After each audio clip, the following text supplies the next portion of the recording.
From HanselMinutes.com, it's Hansel Minutes, a weekly discussion with web developer and technologist Scott Hanselman. This is Lawrence Ryan announcing show number 401, recorded live Thursday, December 5th, 2013. This episode of Hansel Minutes is brought to you by Telerik, offering the best in developer tools and support. Online at telerik.com. And by Franklins.net, makers of GesturePak, a powerful gesture recording and recognition system for Microsoft Connect for Windows developers. Details at gesturepak.com. In this episode, Scott talks with Chanelle Henry about inclusion when creating things for the internet. Hi, this is Scott Hanselman. This is another episode of Hansel Minutes, and I'm talking with Chanelle Henry. She's a co-founder at Pavo, and the director of UX at Bluewolf. How's it going? It's going all right. So you just came back from San Francisco. You're now in Philadelphia? Yes, that's correct. You find yourself traveling a lot for consultancies, don't you? Yeah, I never thought it would be this much, but it's definitely really awesome. Yeah. Was this the first time you'd ever been there and met that team? No, this was actually my third time there, I believe. There was a couple other times I was in Southern California, like around Newport Beach, and then most of the times I'm up in New York. Mm-hmm. What's that like, that first time when you kind of get off the plane and you, like, either you're met there or you come into the boardroom for the first time and you're like, hey, I'm Chanelle, I'm the consultant. It's like, like the guy in Pulp Fiction, like, he comes in the tuxedo and he's the wolf. I'm here to help. And you just start telling people what to do. Yeah. I mean, this time around, it wasn't that bad because it's my team. So they know, they know me. But I believe like the first time when it happened, I was on this campus out in Southern California. And I think they were shocked that I was the person that, was heading the whole, user experience, information architecture realm. I think they were expecting someone else that kind of looked like the rest of my team. So why would they be shocked? Well, I think one, because there's not a lot of women in tech, or women in that particular space. What I've noticed is that there's a lot of women that are designers, mostly like designers, like, cause I usually work with a lot of them. But when it comes to like the more technical positions, such as like UX or even, developers or information architecture, I think it's always like an initial shock. And then the fact too, being a Black woman too, I believe, I guess that had another type of interesting response as well. So, but it's always fun. Do you think that those things stand out more than like choices that one makes about how they choose to dress or what glasses they wear or piercings or any other things that might make someone look different? Yeah, and that probably could have been it too. So I'm not your typical corporate, worker. I do have a septum piercing and then I have some tattoos and then some days I dress like a hipster. So, walking in, it's like, oh, you should come to Portland. You'd be the CEO. Exactly. I think they're just always really shocked that because you don't know what to expect. You don't know what it is that I know or what I'm going to say next. So I think that to me, it's fun. Because like when you first walk in, they're just like, oh, what is she doing? Like, is she like admin or is she just an intern? It's like, oh, she's actually like a director. Okay. What is she doing? Oh, she's designing everything. Cool. So, it's, it's definitely a fun time though. But is that the goal though? I mean, you're you're just dressing like you want to dress. You're just being you, right? Yeah. I'm just being me. Do you think people try to, there are those that dress to shock? Yeah, definitely. Definitely. I'm not one of those. I mean, of course I would love to, to push it every so often, but I'm the type of person where I'm just so focused in my work, and that I'm very much a nerd. So anything I do is usually not intentional. But, just coming through with my thick glasses and then my dreadlocks as well is also like, whoa, we have a hippie on board. So it's like, you never know. I don't know. How much do you think that tech is a meritocracy? Because I think that as a regular kind of random straight white guy, I think to myself, well, I mean, if the work is awesome, then problem solved, right? I mean, I've worked with a lot of people, particularly, like we're talking about appearance right there initially, right. But I've worked with people I've never met, probably never will meet. Right. No, that's true. I believe work. That I think it's only because of the whole the tech thing. I did work with an email address once. Right. We worked together for a year. Right. Turned out it was a 17-year-old kid in India with a satellite hookup. And he was the only technical person in his village. And he has since turned his village into like a UX mecca. Wow. But I had no idea. All I know is that I would PayPal him money and Photoshop files would appear in my inbox. Okay. You know what I mean? Yeah, no. And I think it's different when I was working independently, as a freelancer, a lot of the times I could tell that it was really just about the work. It was about the output. It wasn't about, like what I look like, or there wasn't a lot of, I guess, expectations there. But, when I guess the switch to corporate, because to be honest, like I haven't worked in this type of environment ever in my life. Like if I did, it was always for about a couple weeks or so, like, but never. I think I've been with Bluewolf for about 8 months now.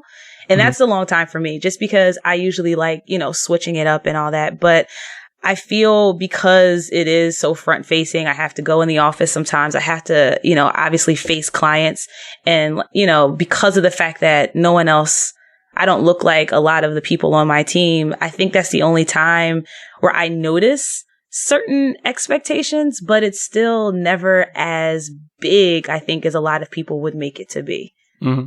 I think also that there's a difference between like under 30-year-old kind of startup culture, and which is a kind of a general bucket. Then you got like Bay Area startup culture, which is another whole thing, right? And then like corporate America, like you're kind of bi-coastal, right? So you've probably been in like corporate jobs on the East Coast, and that they're very different than corporate jobs on the West Coast. Like I was at a big meeting in New York recently, and it was just like suits and suits and suits. And I can't remember the last time I saw a suit on the West Coast in a meeting. No, that's true. I mean, even I was out there during Dreamforce, and Dreamforce is like one of the biggest conferences that Salesforce holds in San Francisco.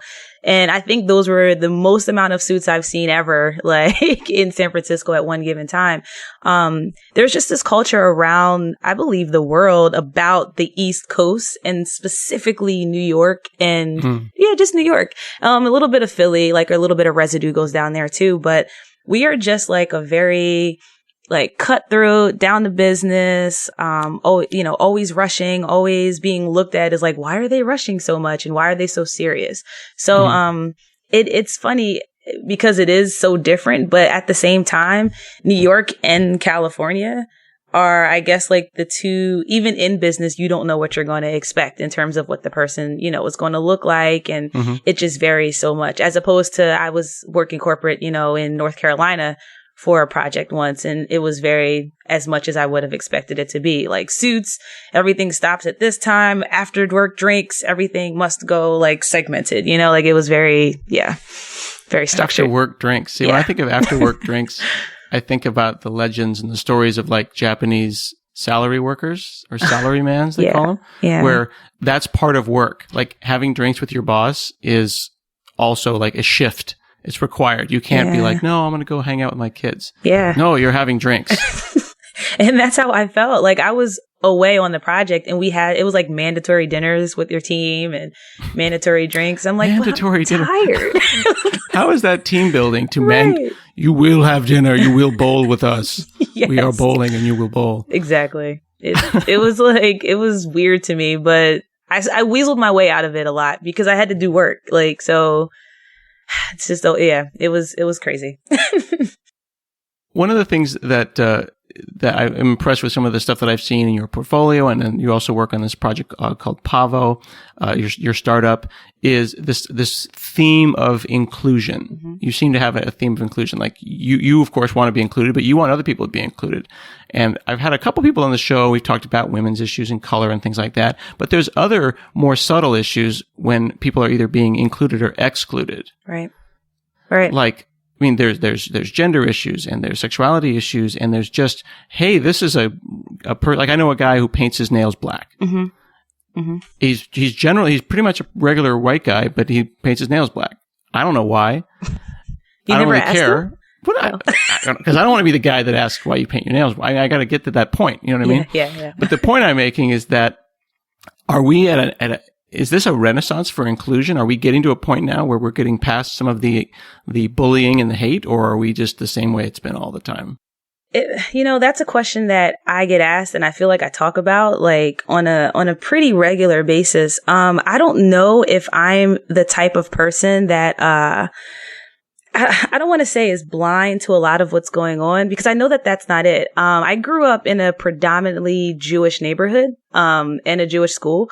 So, coming out of course, there's a lot of issues that, arose from that. Some good, some bad. Of course, I've had such a respect for different cultures because I was vice president of the Multicultural Society in high school. So it's like one of these things where I'm always noticing, what could be in terms of trying to understand more about like race issues, or, even gender issues, which are starting to also take a place in a lot of conversations.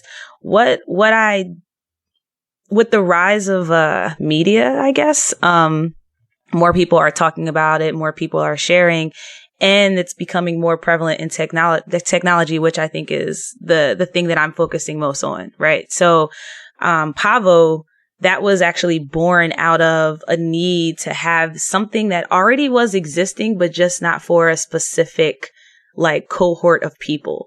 So, it's a fashion discovery app, but a lot of fashion discovery apps that are out there now in which you can also purchase the things. And this is, somewhere that we're trying to go, like e-commerce through the application. A lot of them were geared more towards, Asian and white women from the ages for the ages of 18 to 34. And it's like even gets more specific, who were mostly like into chic and boutique wear. Now, looking at me, I don't fit. I remember trying to pop in a photo of myself in like androgynous wear with my locks and all that. And, of course, no likes happened. And it looked like a sore thumb standing out amongst all of the Asian. And what community was this? This was, what? Is this like an "Are you hot or not" kind of thing? It wasn't a hot or not. I think it was Pose, the app Pose. Okay, I don't know about this. I mean, I'm into fashion, but I'm not that into it, apparently. Yeah, yeah. There's like over 20 different apps, and they all were geared, like they are all for the chic boutique white woman or white or Asian woman, and that's all I would see. So the reason why we made Pavo was because, hey, what about the men? There's a lot of studies that show that men are actually the top purchasers of things, whether, it's clothes, food, whatever, off their mobile device, so. Okay.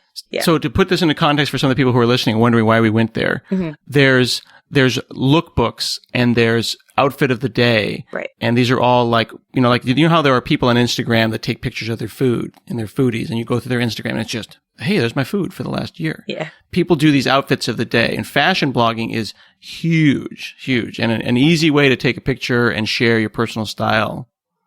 Right. is a big industry. Right. Exactly. Yeah. And those were the trends that we were noticing on Instagram. So it's like, I don't know, based off of what we saw there and just kind of based off of like all the other apps and all the other trends that are happening, I feel like to come back to your question, I feel like the answer is like we're becoming more conscious, of everything that we do. I don't know if it's getting better, or I don't know if it's getting worse either. I just know that it's just becoming more of like a conscious effort every day. Yeah. Yeah. Yeah. When I'm raising my little boys are 6 and 8, and anytime already at this age, right, you can assume that they're not racist, presumably, and they're not, but they are accepting whatever they're learning and they're absorbing everything that they see. And when they see someone who's different, they know right away. And when they were younger, it was mostly like wheelchairs, missing limbs. That's what the little kid, like, hey, that person's different. Yeah. Now they'll notice things like, oh yeah, those are bright red. The person has bright red pants. That's the only person here with red pants.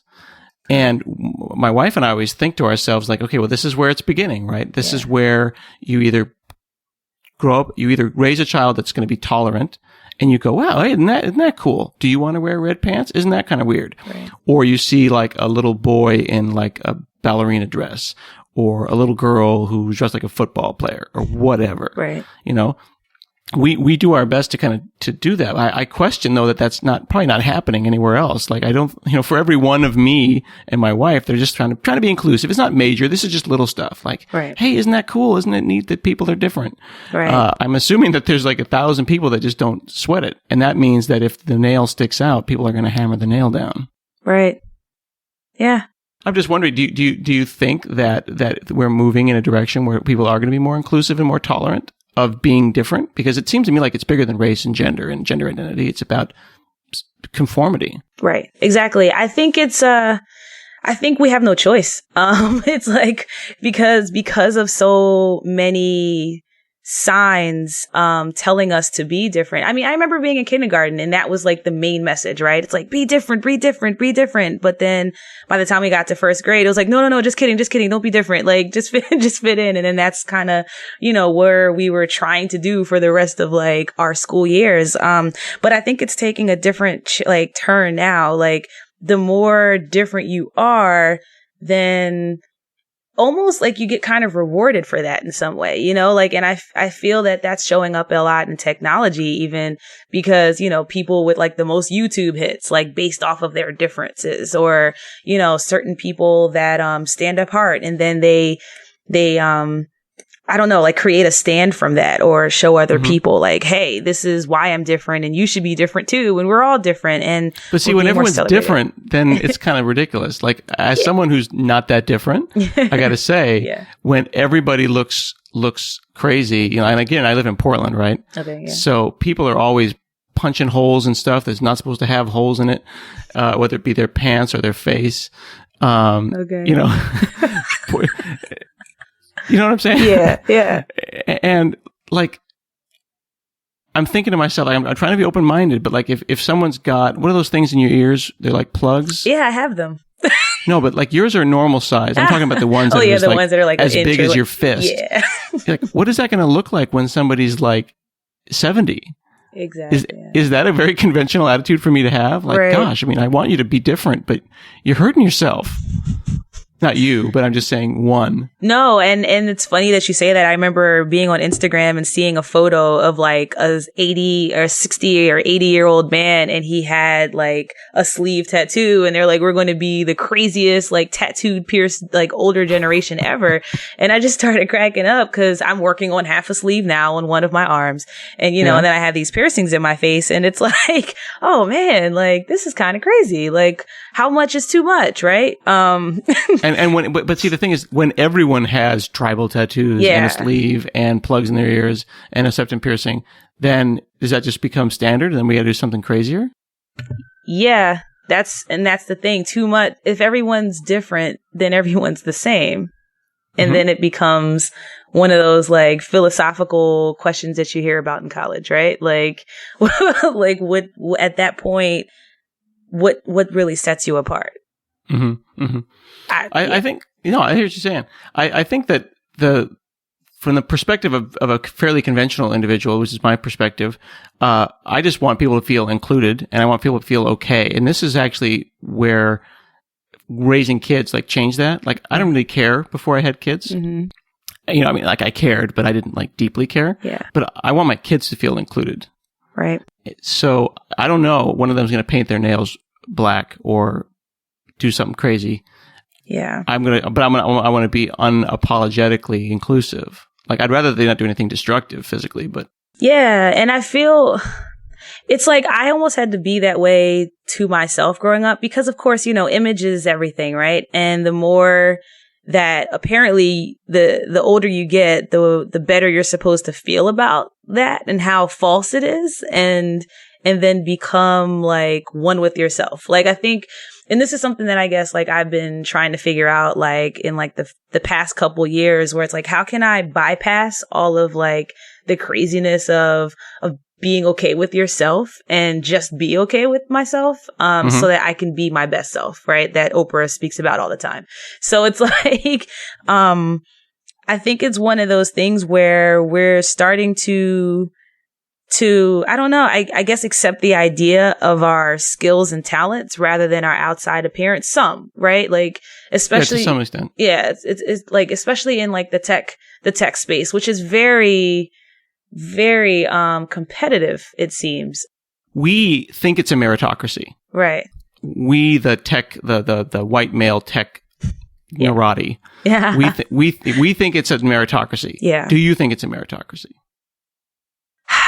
It's hard, like, because some days I do, some days I don't, like, to be completely honest. And I feel like the only way that it starts to shift, and this is hard because I don't know if this is a personal thing or if it's just other people, like, in fields in which you're expected to have an output every day, like whether that output is like a working product or a product nonetheless, or a design or this or that. It's almost like my validation is based off of my output, right? So, and that's not how it's supposed to be. Well, how is it supposed to be if not that? I think you should be able, at least what my therapist says, I think you're supposed to be able to. See, that's such an East Coast thing. I know, right? Yeah, I think you're supposed to have your validation coming from yourself and only yourself. Like, you're not what you, this is kind of hard to say. You're not what you put out, right? And it's probably sounds kind of odd too, but it has to be something where you know who you are. Like, it's almost like the Reading Rainbow special. Like, you know who you are, you accept it, and then everything past that is okay. Well, did you remember the Saturday Night Live with I'm good enough and I'm smart enough? Yeah. And gosh darn it, people like me. Yeah, exactly. It's like, we laugh, but it's so true. You have to say that. Yeah. But there was a thing in the 80s, 70s and 80s when I was growing up in the mid 70s called warm fuzzies and cold pricklies. And it was the beginning of like was that a warm fuzzy thing to say, or was that a cold prickly? And the general idea was, say positive things, be positive. If you don't have anything nice to say, don't say it. Right. But at the same time, we raised, I feel, a whole generation, more so now with millennials, of kids and now adults that feel entitled. Like they come out of college, like, where's my $100,000 a year? Right? Yeah. Where's my awesome job? And I'm going to take a mental health day. Is that okay? Because ultimately, though, isn't it your output? Yes, you're a great person. You're a nice person and your family loves you, but ultimately you do have to produce. Right. No, maybe not every day, no, you're right. You're on a regular basis. You're right. And I was reading an article similar that just talks about how, our parents raised us to think that we could do anything. And because of that, we see the rainbow unicorns, just like, but you can't do anything. This is the thing. Can't, right. And that, every time I like really think about that, it's like depressing. Wait, it's depressingly like, okay. And it's relieving. Whoa. Yes, it's a relief and depressing at the same time. You need to get that domain quickly, by the way. I know, right? DepressinglyOK.com. I mean, that's a Tumblr. It actually is really good. Let me write that down. Yeah, but we'll get that before we go live with this show. Exactly. Depressingly okay. Yes, just because that is right. I mean, like, the thing is, you are not a unique snowflake.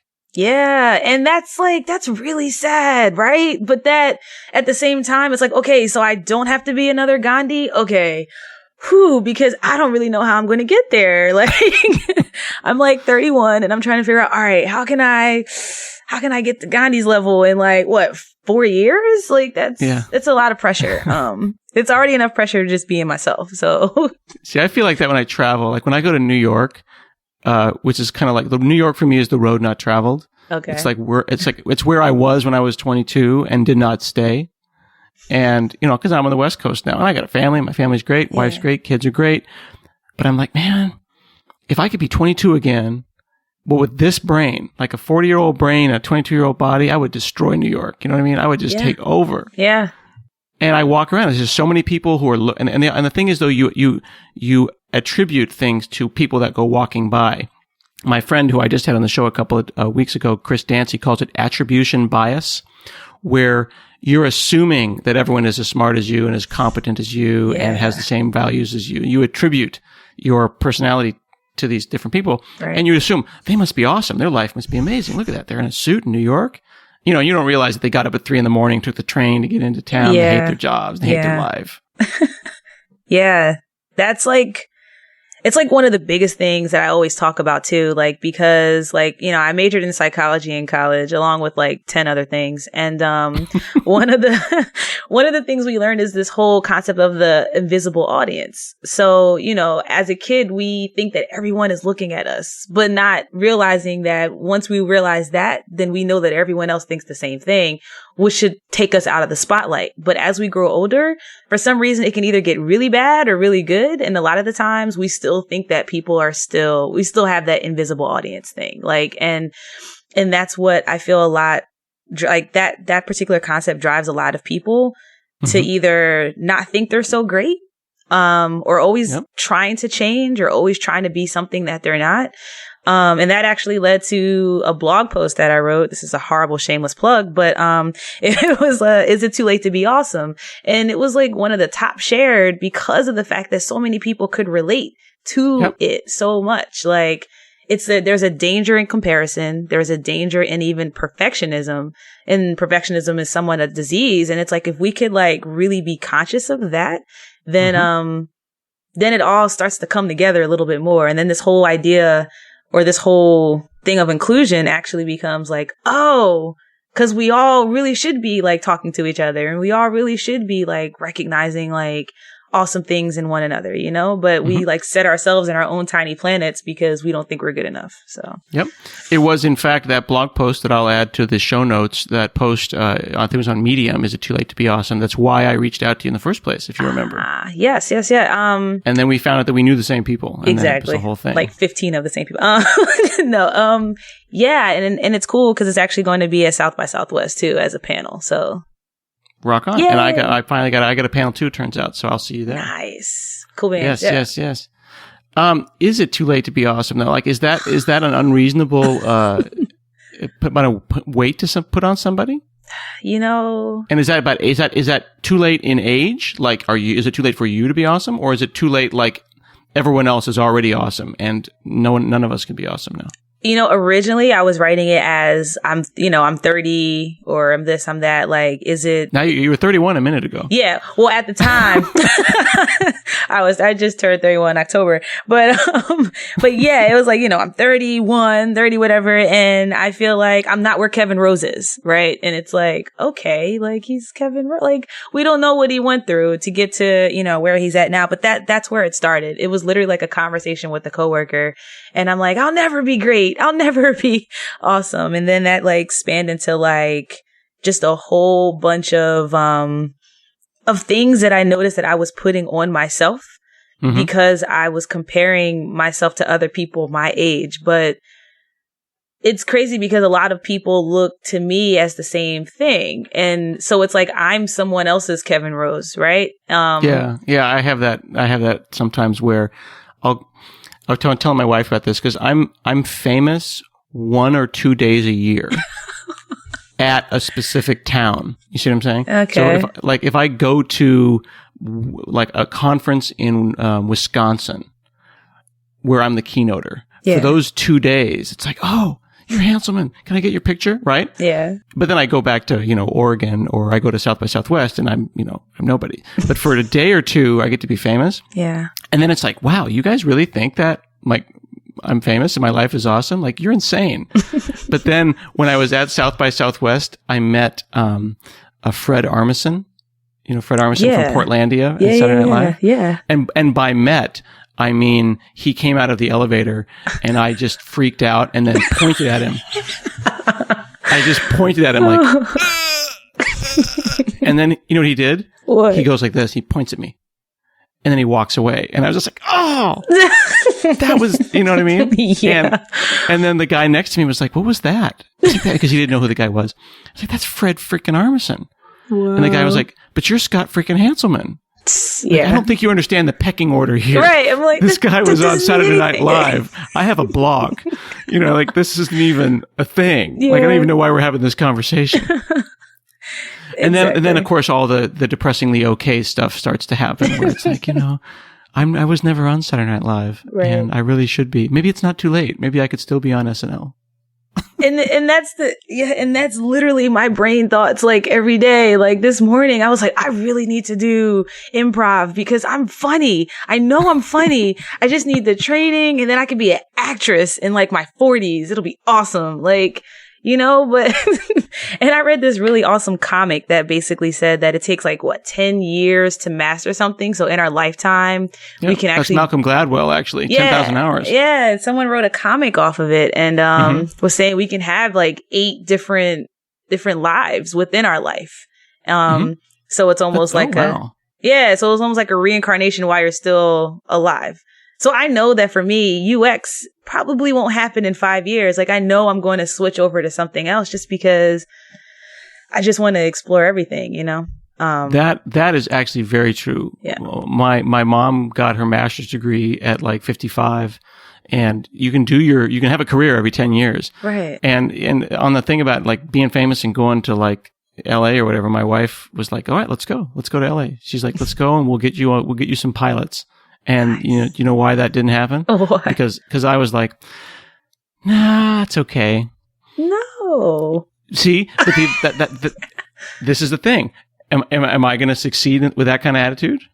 No, it's not going to happen. But it's why did you say that though? Why did you not? Because we got kids and they're in school and we have a house, and I mean, who wants to go and, because we would go down to LA and I'd do all these pilots and then we would limp back unsuccessful. And all I would come out of it with is with an IMDb page. What did you do? Well, I have this IMDb page. Right. I mean, it's scheduled for deletion.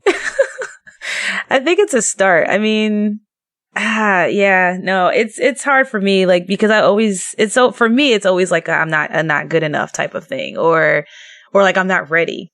And that's something where I think a lot of people can probably relate to too. You don't want to fail. So you just wait. Let me just wait a couple more years until I No, but see, everybody who succeeds failed many, many times. Everyone who we think is an overnight success was failing for years. Brad Pitt, right? He came out of nowhere and then he was Brad Pitt. Yeah. No, he was in 10 years of crap movies. Exactly. Every comedian that we've ever loved is done 10 years of stand-up at dive bars all through the Midwest. Yeah. So it's what's stopping us? Because maybe you are that snowflake, right? Bringing it back. You just never know. And I think that's one of the things that I always think about every day, where it's how can I do something closer to my dreams today?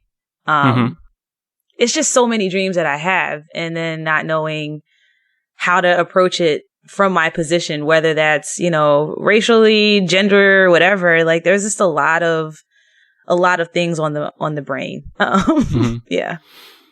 Well, ultimately, it comes down to, are you driven when you wake up in the morning to do whatever the next thing is? And is that driven from a sense of, I can do it and I feel good about this and let's give that a try. And if I fail, I'll try something else. Right. Or is it driven from some self-loathing or shame area? And that's where you get into trouble. Yeah. And I think, even too, being able to apply to South by was one of those things where it took me 3 years to do. I remember the first time I went, I was on Kickstarter when Kickstarter first came out to earn money to go. And I raised enough money to go. And it was my first time ever. And it was the first place that ever put a passion in me the way that it did, in that I could be anything and do anything and be amazing at it, being the geek that I am. And it was from there, it just my whole career, everything just shot up. Right. But I still didn't feel good enough to actually submit an idea. I'm oh, my ideas are sucky, whatever. After the blog post went up and then I saw how many times it was shared and it became one of Medium's top blogs for the month of July, I believe, or June. Then I said, okay, well, the only reason why I did it was because I saw that there was a Quora post, and I found this out after the fact, that was actually talking about a similar subject. The person wrote, I'm in my early 20s. Is it too late? And I'm whoa, are you kidding me? You're a baby. But, but everyone, there was over 500 responses. So I was okay, this is something I have to do. So then I did that, and then I snuck another panel in about co-learning, and how a la carte education, will be changing America. both got accepted. Like, which one did you have to pick? Well, I can do both because the education one is for South by Education, which starts before. You cheater. In South by, you're only supposed to have one, so that's cool. So you get both because one's in a different conference. Exactly. Yeah, the education one I think starts before interactive, so I'll be doing both of them. But I would have never even thought to do it had I not. It's always the whole question of what do I have to lose, and this, I don't know if this is like going into a whole nother like racial driven topic, but it's like a lot of the times where it's like, what do we have to lose is like one of those questions that always comes up. So I always wonder why people aren't risking more, to get to their dreams. So. I think it's fear of getting stomped on. But stomped emotionally, vocationally. Yeah. Yeah. I think I'm so used to failure, and that's probably a bad way to put it, but I'm so used to failure, I'm not afraid of it anymore. I'm actually more afraid of success. That is actually a good place to stop. There you go. Thank you so much, Chanelle Henry, founder of Pavo. You can check out Pavo at hellopavo, Pavo.com. And she's also director of UX at Bluewolf. I appreciate you chatting with me today. Thank you for having me. This has been another episode of Hansel Minutes, and I'll see you again next week.